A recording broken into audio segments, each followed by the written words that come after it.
Hariom classes में आप सभी का पुनः स्वागत है। पिछले वीडियो में हमने बताया था कि रासायनिक समीकरणों को संतुलित कैसे करते हैं। अब इस वीडियो में हम देखेंगे कि कुछ मुख्य अभिक्रियाओं के अलावा कुछ और क्रियाएं होती हैं, जैसे उपचयन अभिक्रियाएं, अपचयन अभिक्रियाएं, ऊष्माक्षेपी और ऊष्माशोषी अभिक्रियाएं।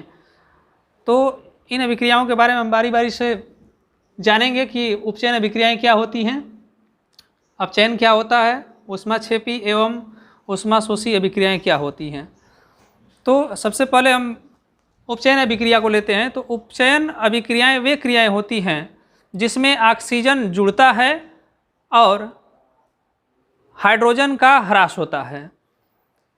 तो ऐसी अभिक्रियाओं को हम उपचयन अभिक्रियाएं कहते हैं। इसका एक हम एग्जाम्पल लेके समझाने का प्रयास कर रहे हैं। जैसे यदि मान लीजिए कार्बन को ऑक्सीजन के साथ यदि जलाया जाए तो कार्बन डाइऑक्साइड गैस बनती है। तो यहाँ पर कार्बन के साथ ऑक्सीजन जुड़ रहा है और जुड़ने के बाद कार्बन डाइऑक्साइड बन रही है। तो इस प्रकार की क्रिया यदि कहीं होती है तो वे उपचयन अभिक्रियाएं होती हैं।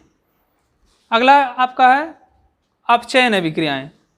अपचयन अभिक्रियाएं वे क्रियाएं होती हैं जिसमें ऑक्सीजन का ह्रास होता है या हाइड्रोजन का जुड़ना अपचयन अभिक्रियाएं कहलाती हैं। जैसे अगर मान लीजिए कॉपर ऑक्साइड के साथ हम हाइड्रोजन की क्रिया कराते हैं तो इस अभिक्रिया में भी हम देख रहे हैं कि हाइड्रोजन जुड़ रहा है और ऑक्सीजन अलग हो रहा है। आपका बन जाएगा Cu प्लस H2O। इस अभिक्रिया में कॉपर ऑक्साइड से ऑक्सीजन जो है वो हाइड्रोजन के साथ चला जा रहा है, तो यहाँ पर ऑक्सीजन का ह्रास हो रहा है और हम देख रहे हैं कि हाइड्रोजन के साथ ऑक्सीजन जुड़ रहा है। तो इस अभिक्रिया में दो क्रियाएं हो रही हैं, उपचयन और अपचयन दोनों। यहाँ से ऑक्सीजन का निकलना, कॉपर ऑक्साइड से ऑक्सीजन निकल जाने के बाद कॉपर बच जा रहा है, तो ये अभिक्रिया जो होती है यहाँ पर होगी अपचयन की अभिक्रिया होगी। और यहाँ हाइड्रोजन से ये ऑक्सीजन आके जुड़ जा रहा है, तो यहाँ पर हाइड्रोजन के साथ ऑक्सीजन जुड़ रहा है, तो यहाँ पर अपचयन की क्रिया उपचयन की क्रिया हो रही है। उपचयन की अभिक्रिया हो रही है। तो यदि किसी अभिक्रिया में यदि दोनों क्रियाएं होती हैं, उपचयन और अपचयन और उपचयन दोनों अभिक्रियाएं जब होती हैं तो इस प्रकार की अभिक्रियाओं को एक और नाम दिया जाता है जिसे हम रेडॉक्स अभिक्रियाएं कहते हैं। रेडॉक्स अभिक्रियाएं, इस अभिक्रिया में ऑक्सीकरण या उपचयन और अपचयन दोनों क्रियाएं होती हैं।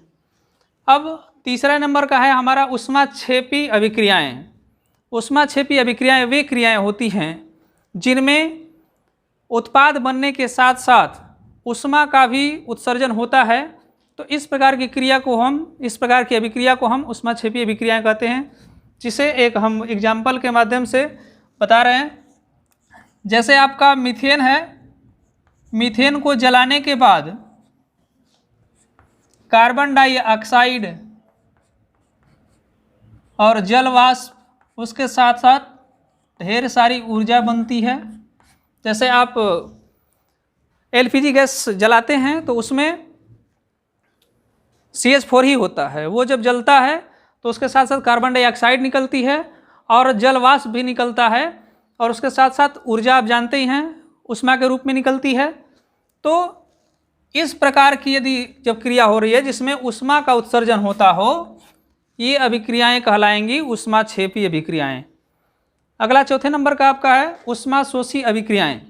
ऊष्माशोषी अभिक्रियाएं वे क्रियाएं होती हैं जिसमें ऊष्मा को ग्रहण करती हैं वे क्रियाएं, यानी उस क्रिया को कराने के लिए हमें ऊष्मा की आवश्यकता पड़ती है, तब उस प्रकार की क्रिया को हम ऊष्माशोषी अभिक्रिया कहते हैं। जैसे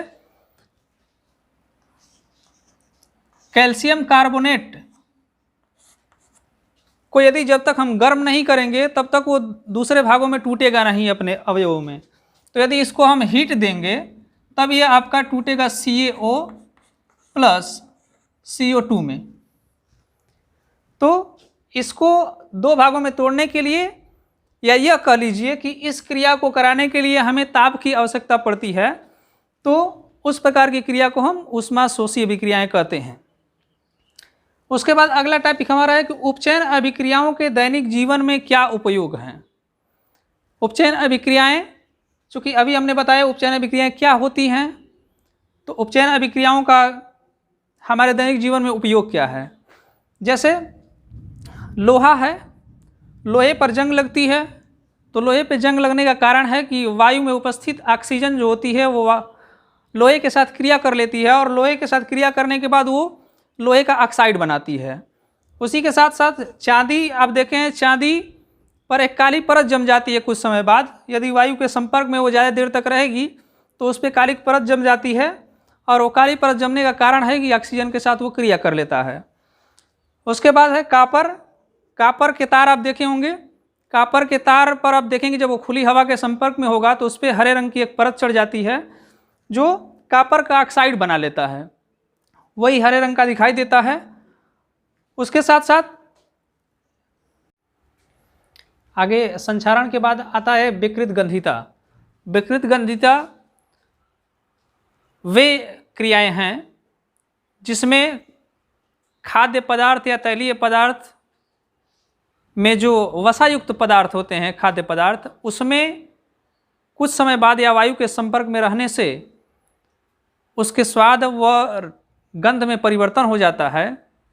तो उस प्रकार की यदि क्रिया होती है तो उसे हम विकृत गंधिता कहते हैं। जैसे यदि भोजन पका है, कुछ देर बाद उसे हम छोड़ देते हैं तो उसके बाद उसमें उसके स्वाद में परिवर्तन आने लगता है।